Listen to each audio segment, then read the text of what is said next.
A ver, yo vengo de una familia gitana muy humilde, de Azazá, que es un municipio que está muy cercano, que está a unos 10-15 minutos. Mi familia llegó al pueblo en 1936, justo al acabar la guerra civil. Mi familia se dedicaba a la venta ambulante, como la mayoría de familias. Bueno, primero se dedicaba a las caballerías y luego ya se dedicaban a la venta ambulante. Y yo era un gitano totalmente normal, y mi vida ha sido un gitano estándar de fabricación, es decir, gitano con pedigrí gitano. Mis padres primos hermanos, mis abuelos primos hermanos, mis padres primos hermanos de sus primos hermanos casados con sus primos hermanos, o sea, Rodríguez Rodríguez, Fernández Fernández, Fernández Rodríguez, Fernández Fernández, así todos los apellidos. Todos se llaman Vicente o Eduardo, que es mi nombre, entonces uno se llama Eduardo, mi padre se llama Eduardo, yo me llamo Vicente, pues así toda la familia. Me crié también en el culto de la iglesia evangélica, me bauticé con 16 años, uno de los días más bonitos de mi vida. Luego ya me desconvertí, es una broma. Y tenía una vida gitana normal, estándar, donde mi objetivo como gitano era ser pastor y casarme. Esos eran mis dos objetivos, de los cuales no conseguí ninguno como yo quería, ¿no? Y cuando tenía 19 años, viviendo mucho dentro del mundo gitano, un tío mío, que sí estaba interesado por las cuestiones gitanas y el activismo, la historia, etcétera, etcétera, me dijo que había un curso para estudiar cine en un centro de estudios en Alicante.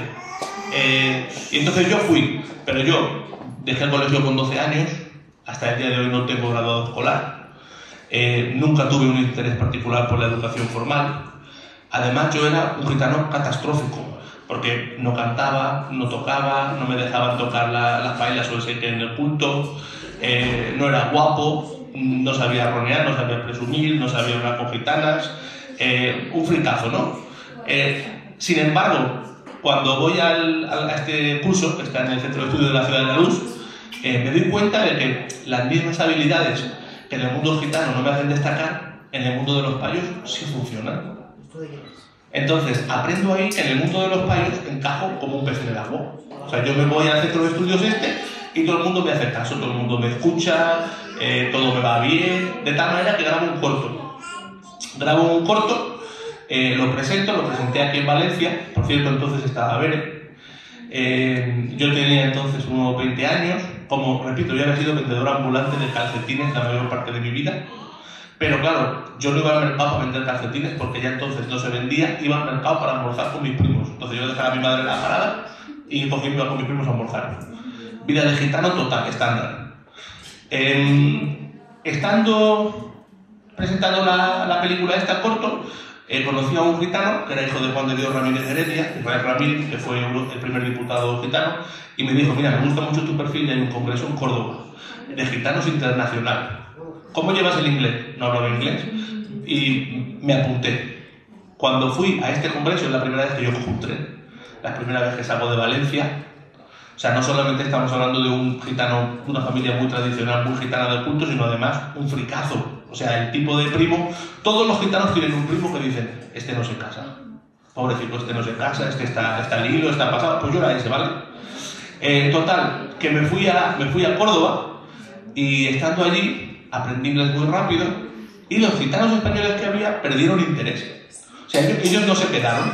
Ellos vinieron a mí y me decían, ¿cómo vamos a estar aquí? Mira la comida, y mira los paños, y mira esto, y mira lo otro, y mira tal. Nos vamos, cada uno se fue a su casa. Y entonces me convertí en el último gitano superviviente de aquel congreso. Y claro, al convertirme en el último gitano superviviente de aquel congreso, recibí muchas de las oportunidades. De ahí me invitaron a un congreso en Israel, en el país.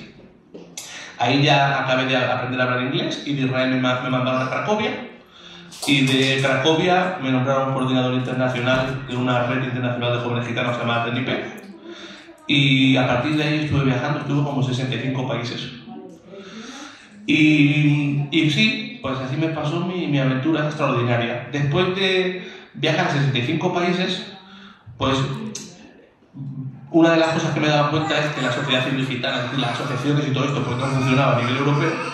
Así que con una amiga me fui en coche desde la tumba de Camarón, en Cádiz, en San Fernando, hasta la India.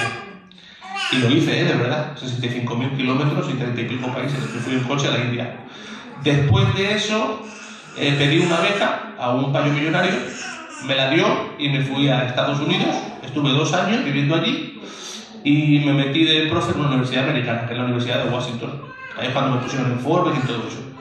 Y bueno, durante muchos años todo lo que me pasaba era imposible, absurdo. Me abrían todas las puertas, me daban todo el dinero, me daban todas las becas. Pero claro, si era el único gitano que había allí. Porque, claro, tú imagínate que tú llegas a un sitio y eres el único gitano.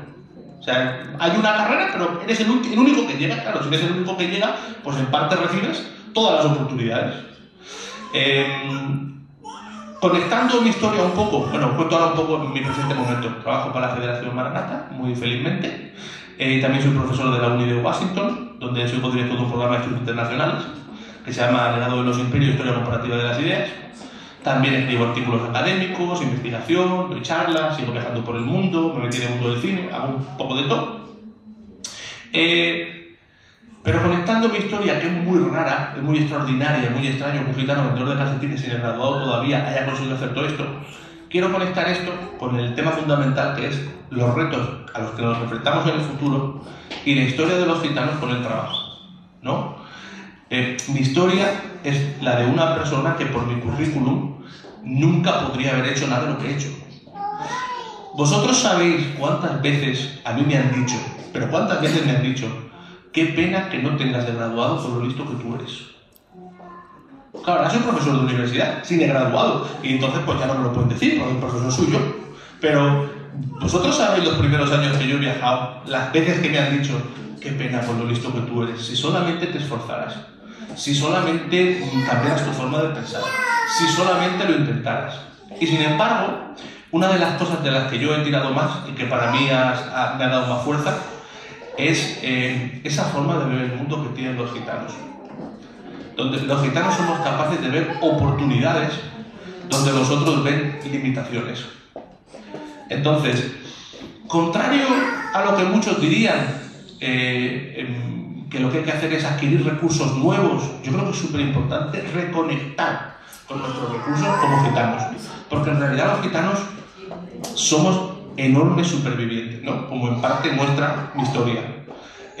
Yo no considero que soy mucho más listo que mis primos que están en el mercado y en el culto y con la paga mínima como todos los gitanos de España. O sea, yo no considero que soy mucho más listo.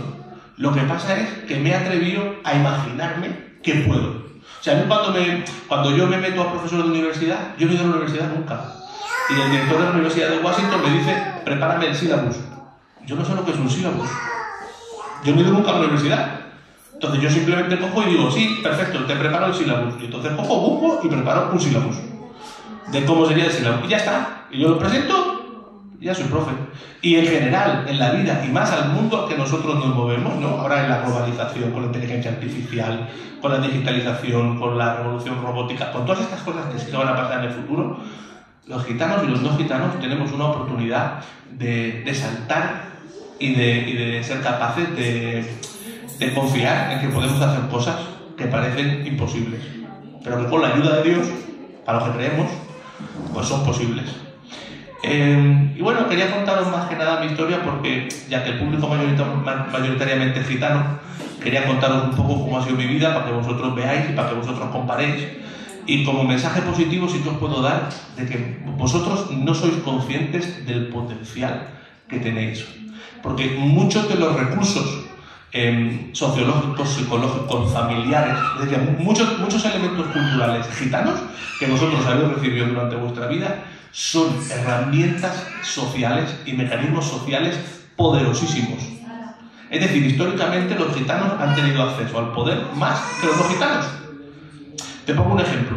János Vihari era un violinista que estaba en la corte de los Habsburgo, ¿no? Y estaba con la realeza, estaba tocando el violín. ¿Y cómo consiguió llegar a la corte?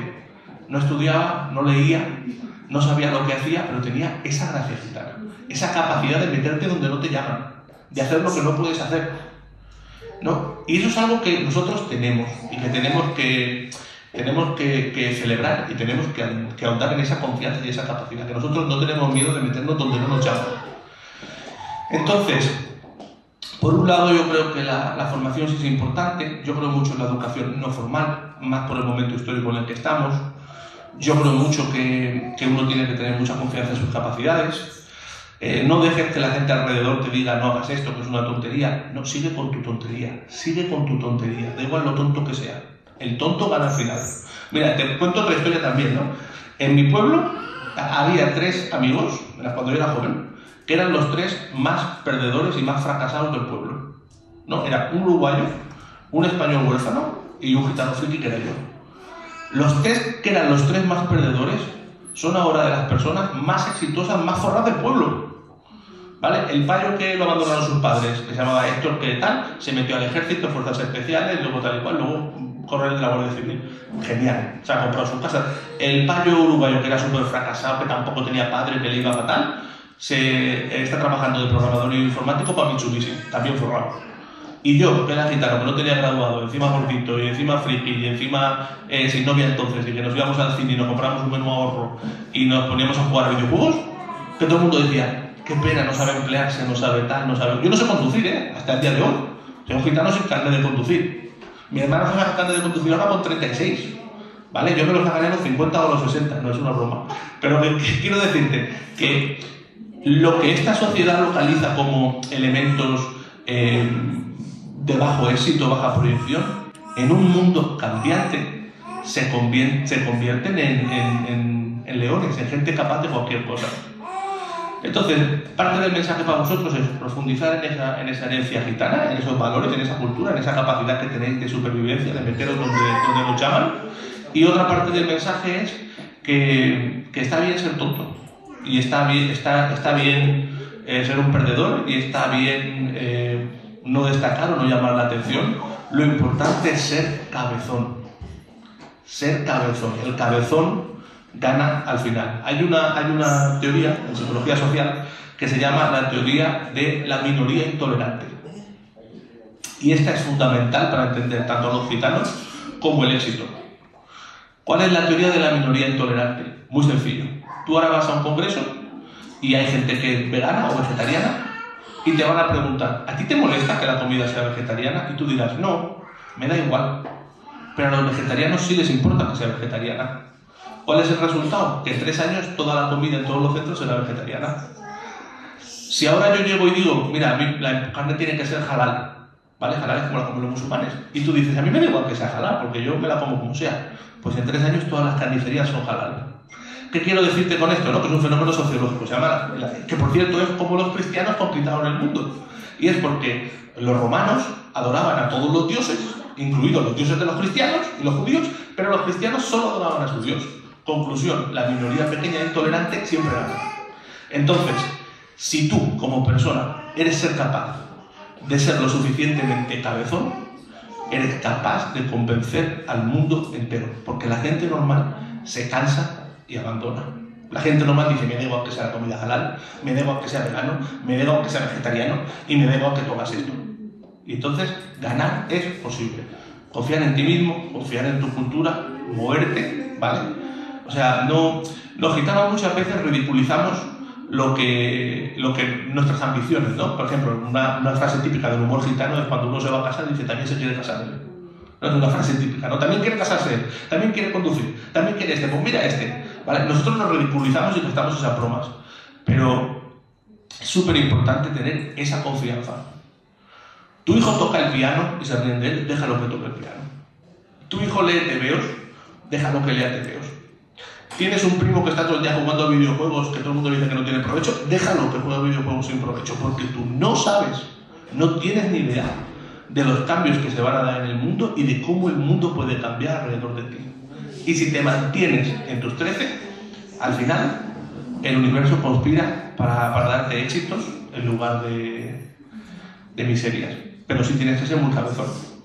Sin hablar mucho más, porque he hecho una charla así muy gitanil, porque estoy hablando a un grupo mayoritariamente de gitanos, quiero abrir el escenario para que me hagáis preguntas, para que me comentéis, si alguno tenéis interés o si tenéis alguna curiosidad, en mi caso, en mi vida, en mi historia, en lo que hago, o si he hablado muy deprisa y no os habéis enterado, pues decídmelo con confianza. ¿Eres pastor? No, no soy pastor, no soy pastor. Me hubiera gustado mucho ser pastor, pero soy bastante rebelde, entonces no, me cuesta. Me hubiera gustado mucho, de niño yo quería ser pastor, pero no, eso no lo he conseguido. Más difícil es ser pastor que todo lo que he hecho yo, ¿eh?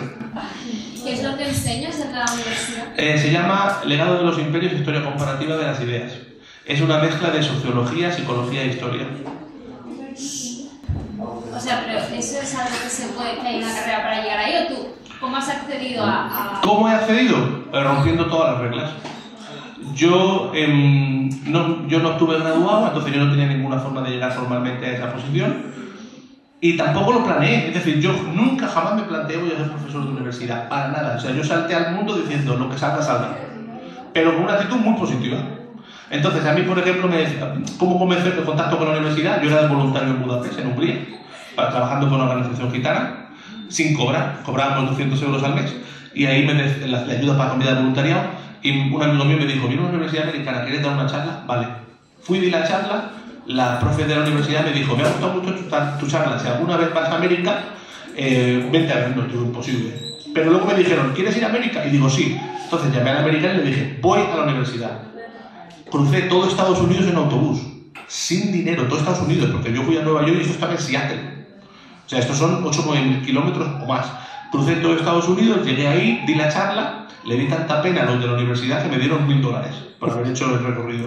La charla gustó mucho y entonces la profesora otra vez me dijo, mira, vamos a Cerdeña en un programa internacional. No podemos pagarte el billete ni podemos pagarte nada, pero si vienes te dejamos que hable. Y yo me he lanzado siempre a oportunidades que todo el mundo veía que no servían para nada. Entonces, cuando todo el mundo decía, búscate un trabajo, yo decía, no quiero el trabajo, mejor trabajar sin dinero. Yo sé que esto suena absurdo, ¿no? Es un poco la filosofía de la absurdez, pero me ha funcionado extraordinariamente bien y hasta el día de hoy. Fui a Cerdeña, que es una isla italiana, muy bonita por cierto, una agua preciosa, y di una charla y entonces me dijo, mira, me quiero jubilar, me encantaría que alguien como tú aplicara mi posición.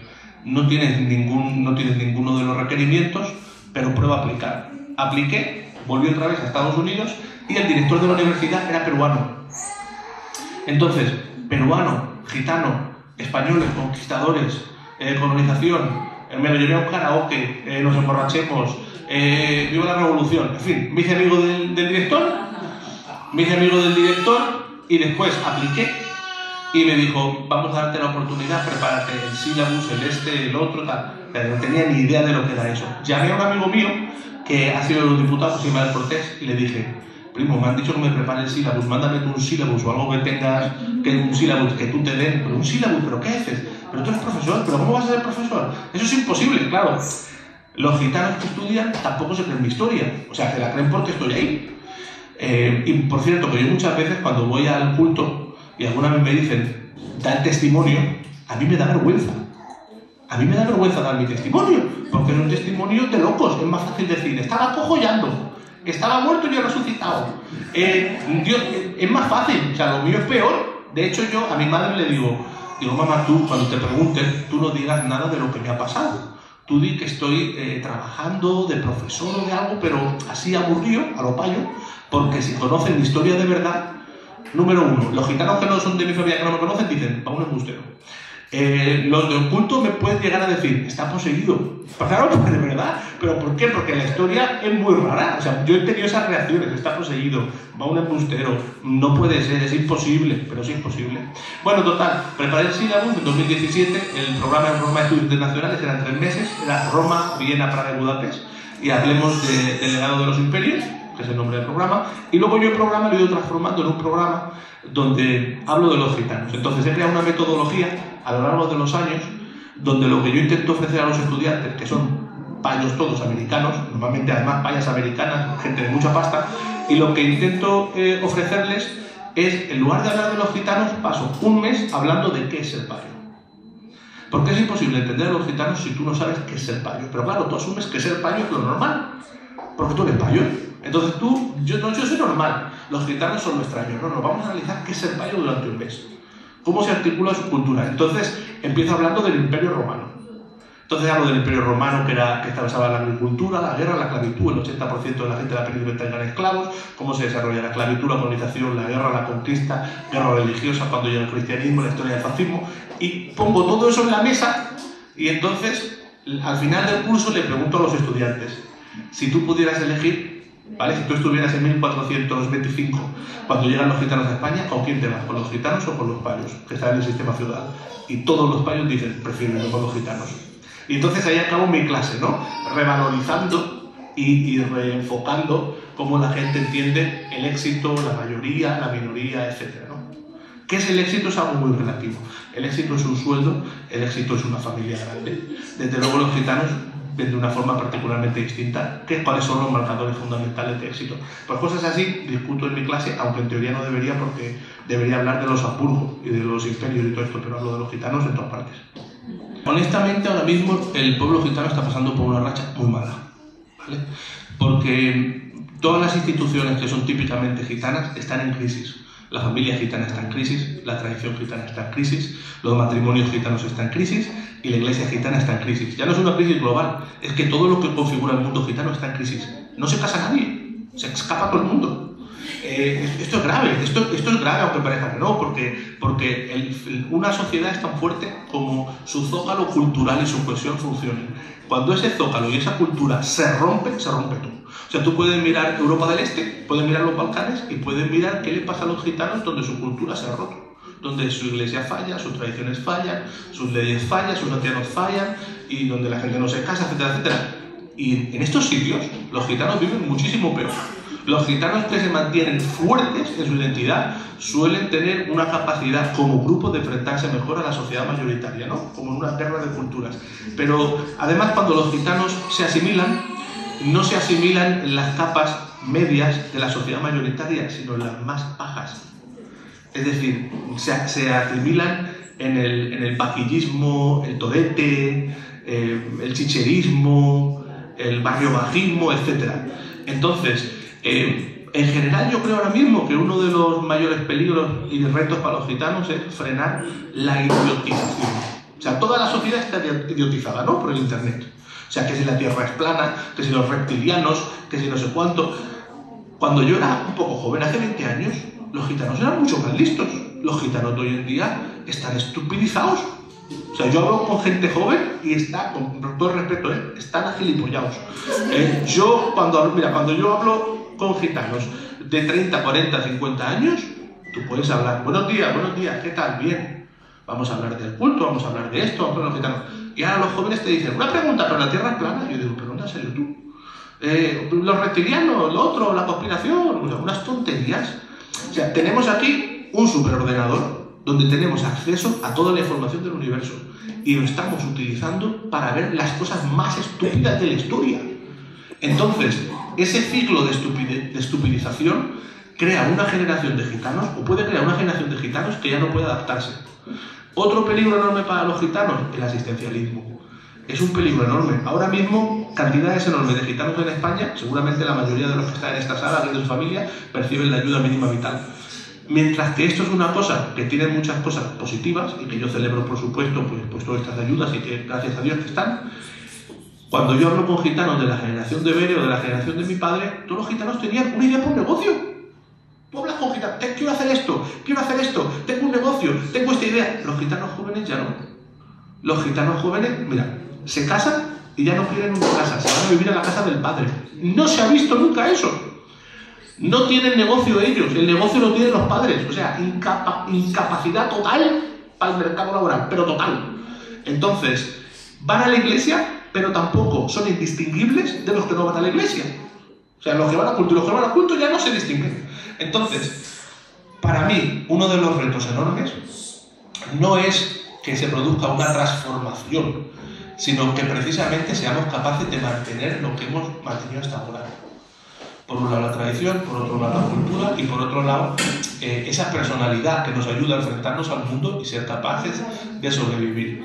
Y lo que yo invitaría a todos los gitanos siempre es a celebrar la inteligencia, o sea, que no se castigue la inteligencia, ¿no? Es decir, hoy en día, sobre todo con el fascismo, ¿no? Ahora mismo está todo el fascismo, la extrema derecha, por todas partes, y hay una invitación general para que todo el mundo sea idiota, para que las cosas complejas se hagan simples. La culpa es de los moros, la culpa es de los gitanos, la culpa es de los gays, la culpa es de los otros. O sea, entonces, que es tan importante no solo ser inteligente, sino celebrar la inteligencia, ¿no? Hablar, meditar, pensar. y buscarse la vida. Entonces, como gran reto para mí, que no nos afecte esa estupidización de masas que está ocurriendo a nivel mundial, porque nosotros no lo podemos permitir. Porque nosotros tenemos, para empezar, mucho menos recursos, al menos económicos, sociales, etc. Entonces, si nosotros, en este momento histórico, encima nos estupidizamos, el resultado es catastrófico. Porque, ¿cuál es la estructura que te va a recoger? ¿Qué te recoge? Tu familia no te recoge, el culto no te recoge y el mundo de fuera de los gitanos tampoco te recoge. Pues en 20, 30 años el futuro para los gitanos podría ser catastrófico. Pero también puede ser un futuro brillante. ¿Cómo? Si fomentamos ese modelo de gitano que siempre ha existido, que es el gitano marqués. Mira, en todas las familias siempre se decía que tal gitano era un marqués. Tenía hasta sirvientes. Mi familia tenía... Yo escucho esto de todos los gitanos de España. Tenían hasta sirvientes, era un marqués, era no sé cuánto, era esto, era lo otro. Entonces tenemos que fomentar el hecho de que ser gitano sí es ser inteligente. Ser gitano es ir bien vestido, no como yo, que he visto como un payo come sándwiches, pero ser gitano sí es ir bien vestido, ser inteligente, ser capaz y enfrentarse al mundo. O sea, es súper importante, ¿no? La inteligencia artificial tiene un potencial enorme, pero hay un problema con la inteligencia artificial. Y es que la inteligencia artificial vuelve a los listos más listos, pero a los tontos los vuelve más tontos. Te voy a explicar esto cómo funciona. Porque yo, por ejemplo, en mi trabajo, viene mucha gente y me dice: Vicente, vamos a perder todos el trabajo. Y yo les digo: yo no, porque soy listo, a mí me va a ir bien siempre. Pero vosotros, si sois tontos, pues vais a perder todos el trabajo. Te voy a explicar esto, ¿vale? Más o menos cómo es. Si yo ahora, por ejemplo, vosotros tenéis el ChatGPT, ¿no? En otra aplicación, en este. Y ahora tú le dices: ¿vale? ¿Qué hace un tonto? Ponme a mí de Increíble Hulk. Y ahora mi mujer era un hombre. Y ahora el hombre era una mujer. Y ahora el otro... Bueno, vale, está bien para entretenerse. Pero la ruina. O sea, una generación de gente haciendo así con las fotos. Y a veces en el culto sale alguno y empieza a hacer... Vosotros habéis visto... Vais al culto la mayoría, ¿no? Vale. Vosotros habéis visto que todos los cultos de España, uno a uno, están poniendo el mismo tipo de púlpito de plástico, con un logo, en toda España. ¿Vale? Pues eso forma parte también de esa estandarización de la estupidez. Este tiene un púlpito así, yo también tengo un púlpito así, el otro tal, esa iglesia hace un logo, yo hago camiseta, yo hago el otro, ahora toallas con el nombre cuando se bautizan, ahora hacen un baile, una danza, un teatro, y al final ya no queda nada de lo que era culto, lo que queda es esa forma, esa estandarización. Vale, con la inteligencia artificial, ¿qué pasa? Eso multiplicado. Ahora yo quiero hacer una predicación, voy y le digo a la inteligencia: hazme una predicación que se parezca a esto y esto. Vale. O si tú dices: hazme una alabanza como quien sea, decidme uno que cante alabanza famoso de ahora de vuestra época. ¿Quién escucha la alabanza? Decidme uno, quien sea. ¿Quién? Sara Borja, vale, no la conozco, pero bueno, pues tú puedes decir: hazme una alabanza como Sara Borja.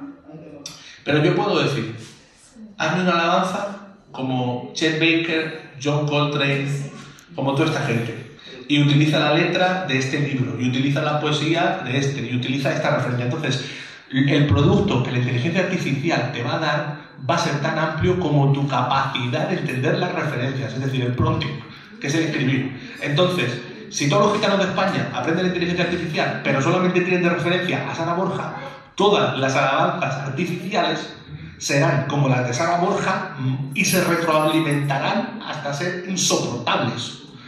Igual que todos los púlpitos acaban siendo iguales, todas las predicaciones acaban siendo iguales, todos los gitanos acaban vistiendo igual y acaban haciendo lo mismo. Entonces, si uno es capaz de tener las referencias suficientes como para manejar bien el prompting, el comunicarse con la inteligencia artificial, se puede facilitar mucho la vida de muchas maneras.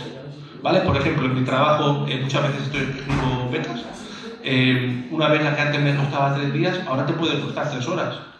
Pero yo también he visto técnicos que utilizan las mismas herramientas y tardan lo mismo que tardaban antes y lo hacen peor. Y tú dices: ¿cómo es posible? Sí, porque no entienden ni la tecnología, ni entienden el modelo de comunicación de texto predictivo, cómo funciona. O sea, no entienden la tecnología, no entienden cómo entrenarlos y no entienden tampoco cómo hacer el prompting y cómo dar las referencias. Entonces, en este momento histórico, si tienes la capacidad para sumarte al carro de estudiar, aprender, reflexionar y seguir complementando tu uso de las nuevas tecnologías con el conocimiento analógico, es decir, nunca nada va a sustituir el leer, el escuchar y el ver. Te pongo un ejemplo de esto, ¿vale? Te pongo un ejemplo. Hoy en día en las redes sociales, una banda que a mí me gustaba mucho de pequeño, que es la banda de rock británica Queen, cuyo cantante Freddie Mercury murió en 1991 de SIDA, era una de mis bandas favoritas de rock and roll cuando yo era un niño. Entonces a mí me gustaba y no era nada popular. O sea, como niño gitano del suburbio escuchar Queen, pues menudo friki, este le gusta rock and roll, este le gusta esto, a nosotros nos gusta parritas, camarones, etc. ¿No? Te lleva mi padre en el coche. Ahora hoy en día tú te pones las redes sociales y Queen, con otras bandas de la época, son súper populares, ¿vale? Pero ese conocimiento popular de Queen nunca se va a poder comparar al conocimiento analógico de cuando yo me alquilaba los discos en la biblioteca de mi pueblo. Y cuando yo cogía las letras y las leía al mismo tiempo que las escuchaba y las repetía, y así es como aprendí inglés, cogiendo las letras y decir... Y entonces tú te escuchabas el disco de principio a fin. O sea, lo normal es que tú te tumbabas en la cama, cerrabas los ojos, te ponías la menicadera y tú escuchabas el disco de principio a fin. Entonces, tú puedes preguntarle a la inteligencia artificial lo que es Dark Side of the Moon de Pink Floyd, pero tú jamás vas a poder entender la experiencia de escuchar de principio a fin, y mejor aún en vinilo, Dark Side of the Moon, cambiando la cara. O sea, esa experiencia analógica es insustituible, y esa experiencia analógica mezclada con el prompting y con la nueva tecnología te hace una persona muchísimo más capaz que una persona que ha nacido en la era digital y que solo tiene acceso a una versión limitada que no es de pago de la inteligencia artificial, además con una capacidad muy limitada de ser capaz de utilizar el prompting. Entonces sí, la inteligencia artificial te va a ayudar en tus trámites diarios. Inteligencia artificial, me falta este papel para la vital, ¿cómo lo hago? Inteligencia artificial, el coche me lo han quitado, ¿dónde lo recojo? ¿Está aquí o está aquí? O sea, para eso te va a ayudar, pero si tú quieres que sea útil como una herramienta de trabajo y de creación en cualquier ámbito en el que trabajes, sigue tocando estudiar. No estudiar, repito, de una manera formal, pero estudiar, educarse. Es decir, otra de las cosas que me parece terrorífica de la gente joven hoy es la capacidad para aburrirse. Está todo el mundo aburrido, todo el tiempo el mundo está aburrido, me aburro. O sea, el attention span, que es la capacidad para mirar algo, se ha reducido de 50 minutos, 40 minutos ahora mismo a segundos. Los vídeos estos, ¿vale? Yo tengo dos hijos. Tengo una hija de 3 años y tengo un hijo de 5. Y les dejo el teléfono, ¿vale? Que no estoy en contra de las nuevas tecnologías para nada. Yo digo, bueno, vamos a ver, todos al teléfono a tope, todos con el chat GPT, todos, venga, a ver qué hacéis. Y mi hijo coge y se pone esto, que seguro que ven los niños, Tuntun Sakur, Paganini no sé cuánto, empieza a pasar, pero escucha, que se quedan los vídeos 0,5 segundos. ¿Qué pasa entonces? Vale, está bien, su cerebro crece, él va creciendo en conocimiento, yo discuto todo lo que él mira, lo discutimos, lo miramos juntos, lo analizamos, profundizamos, pero es importante no tenerle miedo a aburrirse.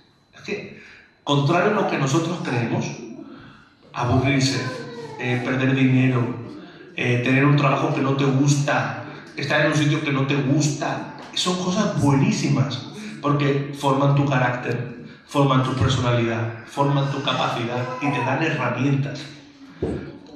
La comodidad, contrario a lo que nosotros imaginemos, la comodidad es un gran indicador del fracaso. Los gitanos más exitosos de la historia son los que han tenido la vida más difíciles. Mira, pero sin duda, Camarón de la Isla, ¿vale? Él con 5 años era el Capino, con 11 años, salían a Cádiz y salían a San Fernando y se iban a la venta de Vargas y se ponían a pedir para que los señoritos les tiraran monedas. Su madre limpiando todo el día. El gitano más importante y representativo de los gitanos de España, de seguramente del siglo XX y de los siglos que vienen. Adversidad igual genio. Limitaciones igual creatividad, capacidad. Comodidad, acceso igual gilipollez. Entonces, no hay que tener miedo a estar incómodos y a seguir aprendiendo. O sea, cuando tú te pongas a ver algo y te aburre, termina de verlo. Te pones una peli y no te gusta, termina de verla. Mira, la cultura de... Vosotros no sabéis lo que es un VHS, ¿o lo sabéis lo que es un VHS? ¿Alguno suena? Ay, Dios mío, bendito Jesús, ayúdanos. Mira, el VHS, antes de los DVDs y antes de las descargas digitales y antes de Netflix, había unas cintas de vídeo, ¿vale?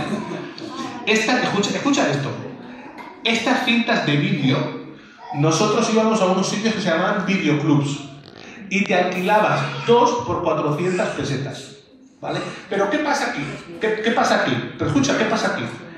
Que el hecho de que tú te alquiles solo 2 películas por 400 pesetas, una buena y la otra mala, pero te la alquilas porque entran 2, te garantiza que tú vas a darle atención completa a esas 2 películas y probablemente vas a ver alguna más de 2 veces.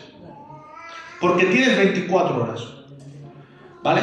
Ahora tú tienes Netflix y tienes 40.000 películas, te pones una 20 minutos y la cambias. Tu cerebro lo han fundido. Es decir, el modelo capitalista de acceso masivo a la información nos ha gilipollado de una manera increíble. Porque cuando yo era niño y mi padre me llevaba al videoclub, no es que yo veía las 2 películas, es que las veía 4 veces y las memorizaba. Los diálogos, las formas, la ropa, los decorados, la música. Y el VHS no valía un duro, es decir, era un formato realmente malísimo de vídeo.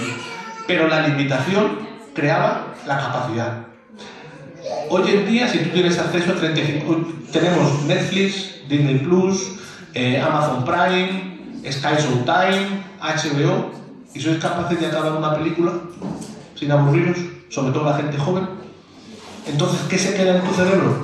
Un cuarto de hora de una película, 30 minutos de otra, media canción del que no sabes el autor, que no has escuchado el disco entero. Entonces, el nivel, esta cultura fragmentada en la que vivimos, tiene el potencial de hacer que los que tengan capacidades las multipliquen, pero los que tengan limitaciones, como he dicho antes, se agilipollen, lo que te lo han dicho. Entonces, en ese sentido, súper importante, aguantar, aburrirse, aprender, acabar las películas, comunicarse, hablar, es súper importante también. O sea, el éxito con las herramientas de lenguaje predictivo, la inteligencia artificial que la gente dice, se basa también en tu capacidad para hablar. Es decir, tu capacidad para hablar con la máquina. Habla un montón. No tengas miedo de discutir ideas que parezcan complejas. Discute, habla, lleva la contra al pastor, una broma. Pero discute, habla, piensa. O sea, los jóvenes gitanos tienen que tener una invitación a pensar. ¿Qué es lo que te motivó para decirte a hacer lo que hiciste cuando te fuiste fuera de España? Pues a ver, es que de verdad que yo no planeé nada nunca, a ver, jamás en la vida lo planeé. No tenía ni idea de lo que hacía, como no tengo ahora ni idea de lo que estoy haciendo. O sea, yo todo lo que he hecho en la vida es saltar. Venga, vamos ahí, ¿ves? Y me ha ido bastante bien. Sí es verdad que si tú miras mi mundo, el hecho de que yo en el mundo gitano no estaba bien integrado, que era un fricazo, es decir, yo me ponía, por ejemplo, te voy a poner un ejemplo, ¿vale? Yo soy el gitano que cuando todos se ponen a hacer palmas, viene un primo, se me queda mirando así, me coge las manos y me acacha la mano. Entonces yo soy ese, ¿vale? Entonces, en el mundo gitano, el hecho de que tú no encajes, tú te ríes, pero es verdad, todo el mundo tiene un primo así. Entonces, el hecho de que yo en el mundo gitano no encajaba, yo no tenía ninguna motivación para volver aquí. ¿Para qué? ¿Para vender 10 euros en el mercado? Pues me voy a Washington, me voy a Nueva York, me voy a otro sitio y exploro el mundo hasta que he encontrado pues mi lugar, ¿no? Mi escenario, y también he aprendido lo que se me da bien.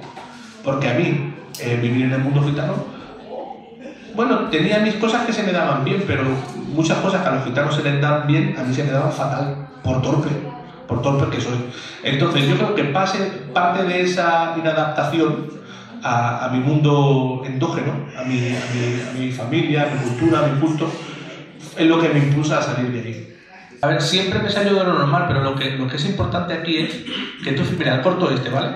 El corto este era un payo que iba en un pasillo, cambiábamos los colores, los filtros, y el payo se mataba a sí mismo 3 veces. Y luego escribía el número 3 con números romanos en la pared. Todo esto con un gitano de Alicante que ponía un pianillo, así como de la cabra. ¿Vale? Entonces, hablando de estos dos mundos, no el gitano y el payo, yo hago eso en el mundo gitano, y los gitanos cogen y dicen, anda, cógete que está pegarte en los riñones con una vara y anda, mira este. Sin embargo, yo esto se lo pongo a los payos de un festival de cine y dicen, oh my God, esto es increíble, Dios mío, es un artista, es la esencia de los gitanos del mundo, quiere decirnos tanto. Y genial, funciona. Entonces yo digo, o sea, que yo me voy a mi culto y no me dejan cantar. Me voy al mundo de los payos del festival de cine y me dan hasta premios. ¿Cómo voy con los payos a me den premios? Entonces, eso que debe ser estar riendo, pero yo tengo mi mecanismo, ¿no? O sea, yo me pongo a hacer el corte, me pongo a pensarlo y me pongo tal, y le doy muchas vueltas y está bien pensado. Pero es algo que los gitanos y la gente normal, pues a lo mejor no va a apreciar. Pero sin embargo, en el mundo payo hay de todo. Hay payos para todo. Mira, hay una página en Facebook que se llama Pakistaníes por Stalin. Stalin fue un dictador ruso, georgiano pero ruso. Y hay otra página que se llama Indios por Lenin, que Lenin fue otro dictador ruso. ¿Qué te quiero decir con esto? Que hay tantos payos que tú puedes empezar cualquier movimiento y te van a seguir 30 o 40 payos, solo por tener un movimiento. O sea, yo mañana cojo, por el número de payos que hay, yo mañana cojo y hago un movimiento de la independencia gitana, de la coalición de los micros, y hay 30 payos locos que dicen, yo estoy contigo. Entonces, claro, si tú te vas al mundo de los gitanos con recursos limitados, por ejemplo, el mundo gitano es muy exigente. Te voy a poner un ejemplo. Tú te pones a cantar con gitanos y enseguida te dicen, cállate. Yo me pongo a cantar en Navidad en mi casa y me dicen, cállate, no cantes. No cantes que va a llover. Tú no cantes. ¿Vale? Tú no toques las palmas. Tú no te ¿Por qué? Porque el mundo gitano es muy exigente unos con otros, ¿no? Encima nos sacamos burla. Tú júntate con gitanos. Mira la gitana lo que hacen. Mira esta con la nariz, mira esta con el pelo, mira esta con la oreja que se le cae, mira esta con el pie que va torcida, mira la playa esta, mira la gitana esta. Entonces, el mundo gitano es muy exigente. Pero tú ahora te vas al mundo de los no gitanos y el mundo de los payos te celebra. O sea, yo te garantizo que cualquier gitano friki sale del mundo gitano y se va al mundo de los payos y tiene un éxito extraordinario. Yo conozco a mucha gente en mi familia que son gente muy válida, pero en el mundo gitano son la gente que se burlan de ellos, ¿vale? Pero en el mundo no gitano la gente piensa de otra manera, o sea, cómo la gente se organiza, el valor que le dan las cosas es distinto, pero no es mejor ni peor, simplemente es distinto. Entonces, ¿qué me motivó al principio a salir de mi mundo y lanzarme al mundo exterior, al mundo de los no gitanos? Que las cosas que yo hacía de manera natural, ahí tenían un encaje. A ver, para mí también fue que era muy importante la fe. Yo creía mucho en Dios y yo digo, Dios me manda que haga todo esto. Yo en mi cabeza tenía una cruzada religiosa, vamos, que yo me creía que era San Agustín, ¿vale? Yo me iba a todas partes y yo decía, Señor, será porque tú quieres, porque yo no entiendo cómo es posible que me hagan esto. Y hasta el día de hoy no lo entiendo, ¿vale? Entonces, hay un aspecto que es la fe, hay otro aspecto que es el amor por los gitanos, porque a donde yo siempre hablo de los gitanos, y otra parte es la responsabilidad. Porque como yo he ido a muchos sitios y era el único gitano que había, me he sentido muy responsable de dejar a los gitanos en el mejor lugar posible. Y ya está. A ver, ¿qué consejos le darías a estos chicos sobre las oportunidades? Porque tú tuviste una oportunidad muy grande, pero también hubiera sido como más fácil ir por ese camino, ¿no? Y decir, no, a ver, nada. En mi caso, o sea, hay un método normal para hacer lo que yo he hecho. Pero yo he visto a los gitanos que han hecho el método normal y les ha ido mucho peor que a mí. Pero es que también he visto a los no gitanos que han hecho el método normal y les ha ido mucho peor que a mí. Entonces, yo nunca estudié el método, ni pensé el método, ni hice un plan. Lo que pasa es que se dieron una clase de circunstancias históricas, cambios sociopolíticos, la globalización, cambios sociales, un momento concreto de la Unión Europea donde había más movilidad, que fue en los últimos 20 años, que ahora ya no está. O sea, todas las cosas en mi caso me impulsaron por este camino, que es un camino distinto al de obtener una formación normal. En el sentido de las oportunidades, lo único que yo puedo aconsejar a estos jóvenes, a los jóvenes gitanos, es que no desprecien las oportunidades, aunque estas parezcan absurdas, que no tengan miedo a destacar, que no tengan miedo a ser frikis, que no tengan miedo a hablar todo el tiempo, aunque te dé miedo quedar como un tonto, porque el que habla todo el tiempo es el que gana. Si ahora aquí hay por ejemplo, si aquí hay uno que en vez de hacer una pregunta hace 4, yo me voy a acordar de ese y no me voy a acordar del que hace una. Y el que me hace 4 preguntas y después dice, vente, toma un café conmigo, pues si hay algo en Valencia, lo puedo llamar. Y después ese es el mismo que me puedo llevar a un viaje, por ejemplo. Entonces, tienes que aprender también a ver el mundo como oportunidades. ¿Vale? Por ejemplo, ahí está Belén, ¿no? Que trabaja en Maranata y es una persona, pues, en Burgasot importante. Crucificado en cafés. Tío, toma un café. ¿Cómo estás? ¿Qué necesitas? Aquí estoy yo. Voy para aquí, voy para allá. No, pero lo digo en serio. Es decir, vosotros veis el mundo y decís, sí, bueno, este es mi tío Belén, este es el otro, este es esto. En inglés, Bruce Springsteen, a mí me gusta mucho, ¿no? Una frase americana que utiliza en una de sus canciones, Central in the Dark, es If you stay hungry, que es si tienes hambre. Tienes que tener hambre, pero no hambre de bocadillo de chorizo. Tienes que tener un hambre por ganar. Es decir, que yo, o sea, a mí me ha pasado mucho en mi vida que me han dicho, mira, tienes un trabajo así bien pagado o la ruina. Y yo he dicho, la ruina. Y todo, ¡ah, está loco! Mi madre se va a América a pasar miseria en vez de pasar miseria aquí. ¿Vale? Pero mi madre decía eso, se va allí a pasar miseria. Pero ¿por qué yo decía eso de no, salto a lo que no espero y a lo que no conozco? Porque tengo hambre de más. O sea, no me conformo con esto. Tengo hambre de más. O sea, la ambición es súper importante. Habla mucho, llama la atención, toma las oportunidades y salta en situaciones donde estés incómodo. Tienes que ser también, en general, tienes que tener un poquillo de... Yo tengo una personalidad en la que si me pones en la peor situación funciona mejor. O sea, si tú a mí me pones en una situación donde no hay tiempo, trabajo mejor. Donde no sé lo que pasa, donde todo es imprevisto, donde de repente va a haber un susto, trabajo mejor. Hay gente que necesita prepararse, centrarse, meditar, etcétera, pensar las cosas. Yo no funciono así. Si yo me pongo a pensar las cosas, sería vendedor de calcetines todavía. Estaría con la mínima vital. A lo mejor algún día me la saco porque me lo respondo. Pero sí, como consejo eso, no tener miedo a destacar y saltar las oportunidades. Habla con todo el mundo, habla con tu pastor, habla con los obreros, invita a tomar café a todos, llama la atención. No hace falta que tengas un objetivo, solamente hace falta que estés presente. Sé pesado, no tengas miedo a ser pesado.